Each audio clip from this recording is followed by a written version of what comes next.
Hello, I'm Stephen Davis, and you're about to explore the wonderful world of theatrical makeup. The makeup technique that we're going to focus on today is basic corrective.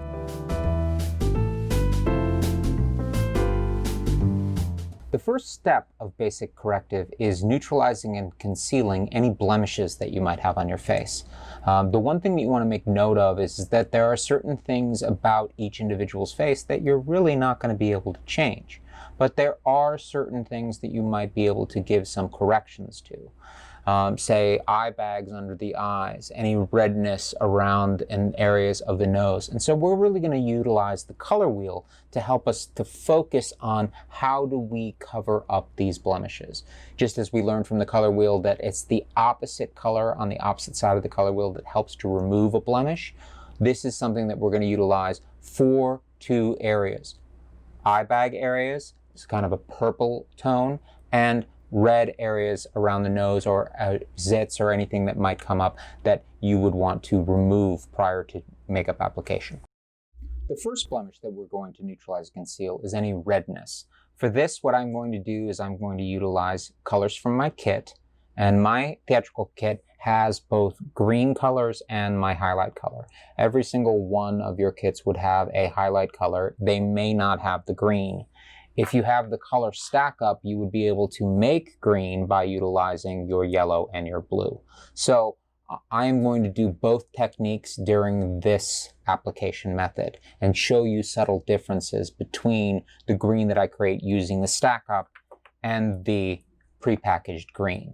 The thing that I do when I'm utilizing color combinations is I'm going to use a 1-part green to 9-part highlight mixture to be able to do this application. In terms of the application method for neutralizing and concealing, I like to use a skin-on-skin technique as opposed to the brush method or the sponge method.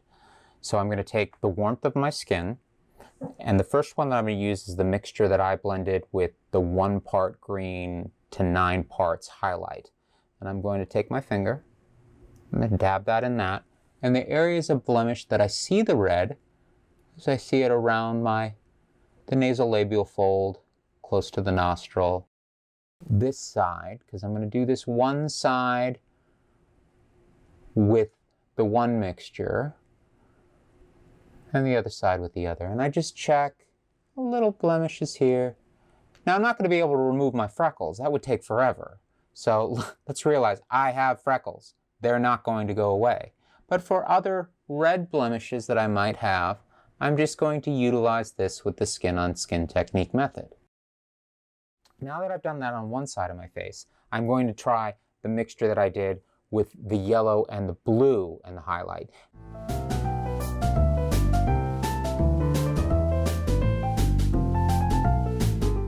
The next thing that I would want to do is I want to powder this to help it to set. And so the first thing that I need to do is I need to learn to load my puff. This is my powder puff. I take my fair translucent face powder. There are powders available for each skin tone. In most of the kits, when you're dealing with any skin tone other than Caucasian, Ben Nye gives you a neutral set, which doesn't add any colorant to it. But you can get some wonderful banana or different powders for each skin tone. So I take my fair translucent face powder, I tap, tap, tap, tap, tap, and I load my puff.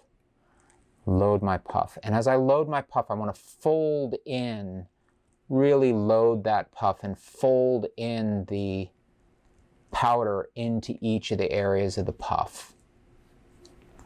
Okay, and I've loaded my puff. And so then I'll come in here and I'll just powder over top of the areas that I have done the neutralizing and concealing. When you're doing makeup, you can layer your technique by powdering in between different sections. This will help it to set, and so when you do the next application, it won't cover up what you've done or blend it away.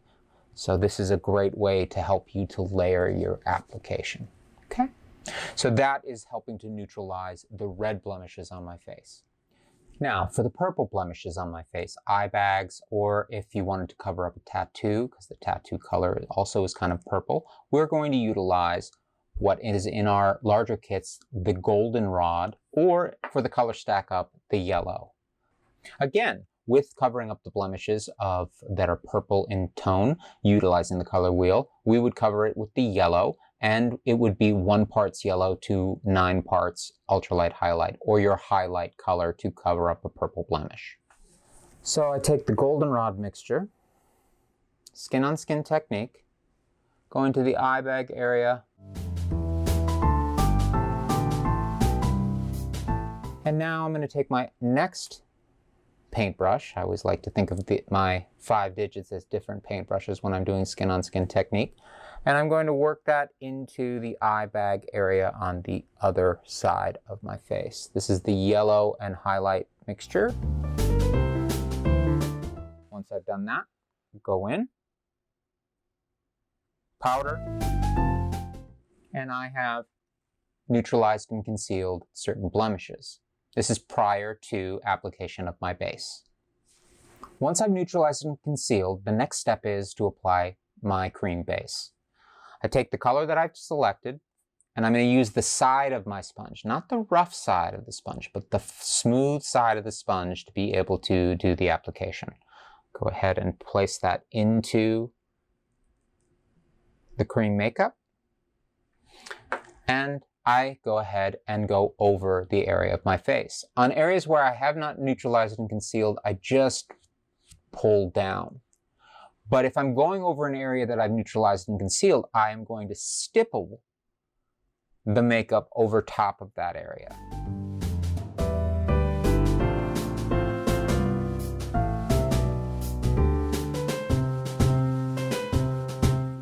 You always want to be certain to drag the makeup down the neck.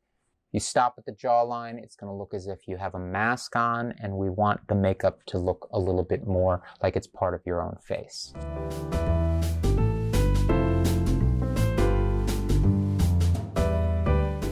So now the next question. How much base is too much base?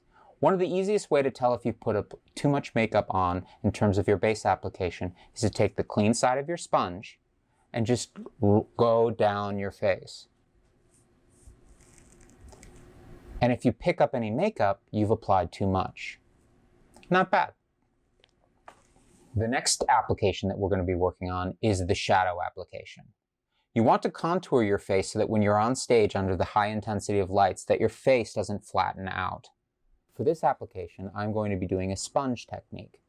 I take the corner of my sponge and I work it into my cream shadow.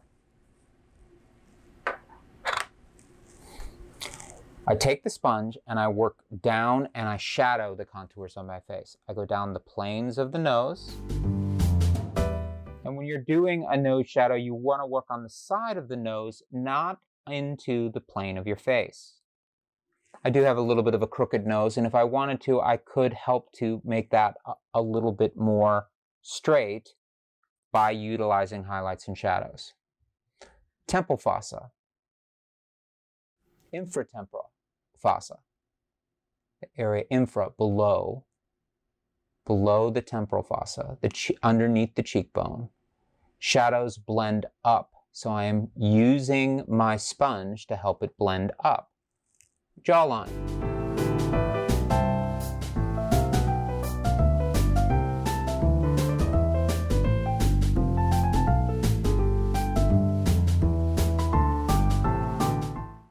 The next application is the highlight. Again, I'm going to use the sponge technique. Base, shadow, highlight. Down one of the planes of the nose. There are 7 planes to the nose. And I might want to, in plane 1 of the nose, I might want to just cover up a little bit of the blemish in between the eyes. Come down the nose. Go into the cheekbone area, your zygomatic arch. Blending it down into the shadow, working on that soft edge highlight and shadow application. Chin, jawline, supercilial arch, And I'm using my own finger to kind of soften the areas in between the highlights and the shadows as a blending tool.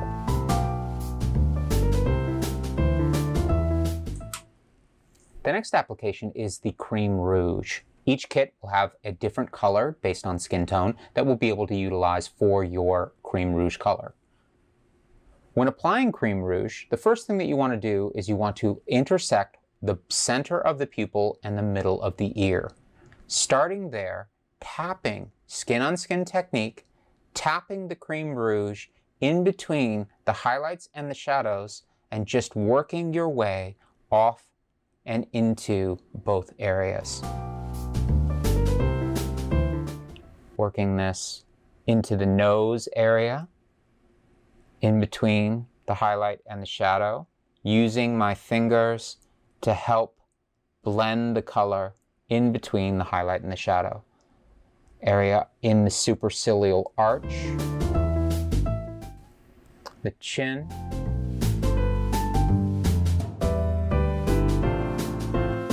once you've applied the cream rouge, the next step is to powder the entire face. I've already loaded my puff, and I come in and I powder. By using a fair translucent face powder on Caucasian skin, you're going to add a little bit of pigment, peach pigment, into the makeup.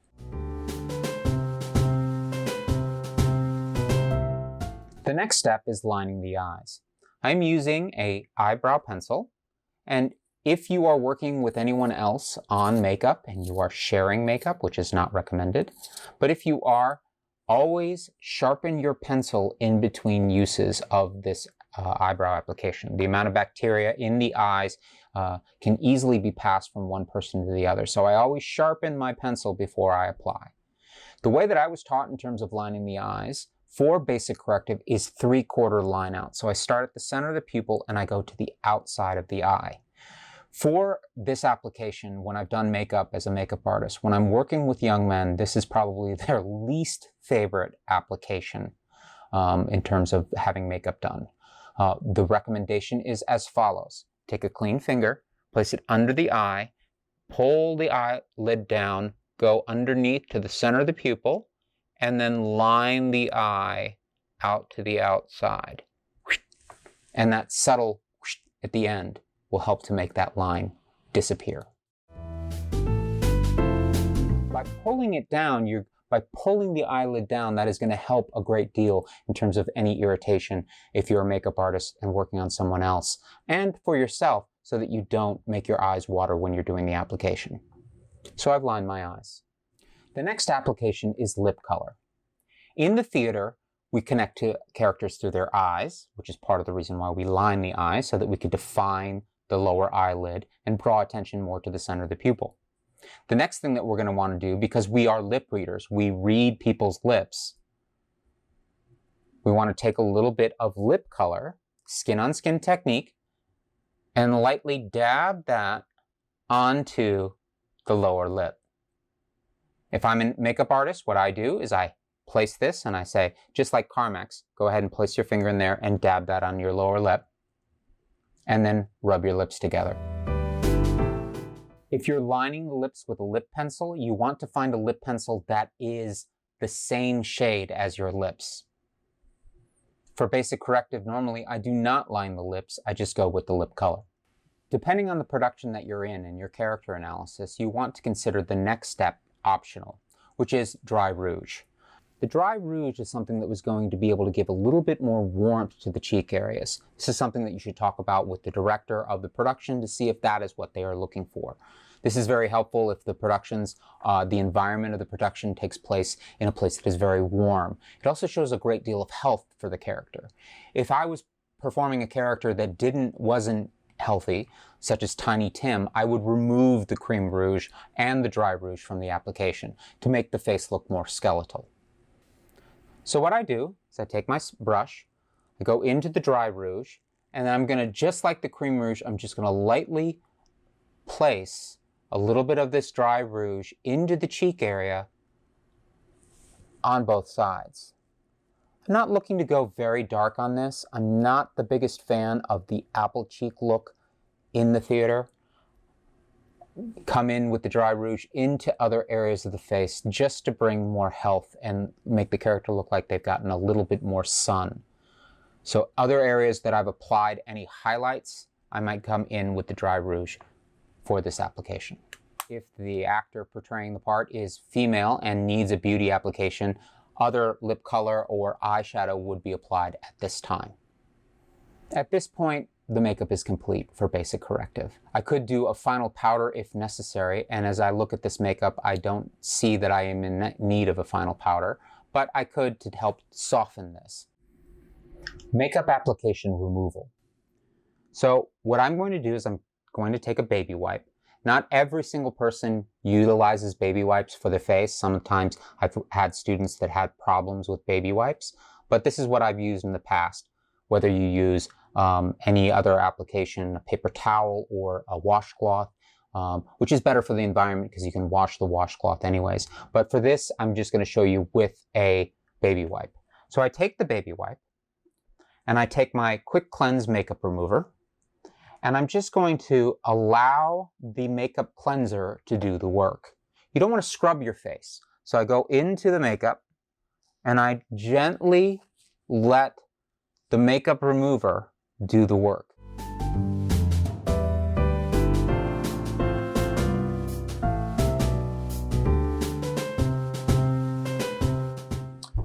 And for me, this was only about 3 drops of the Quick Cleanse makeup remover, and for the most part, I've removed almost all the makeup on my face. So it doesn't take much, but you just want to let the cleanser do the work. Don't work on scrubbing your face, especially when I'm teaching makeup in the winter and I have students that quickly remove their makeup and then go outside. That can cause the skin to become irritated. You want to make sure that what you're using is replenishing the fluids and oils in your face so that you're able to have your face be protected. The other aspect is each individual has their own concerns when it comes to their face, whether it's T-zone issues or areas where they've got very dry skin. So always protect your face the way that you know how. My name is Stephen Davis. I hope you enjoyed this lesson for theatrical makeup.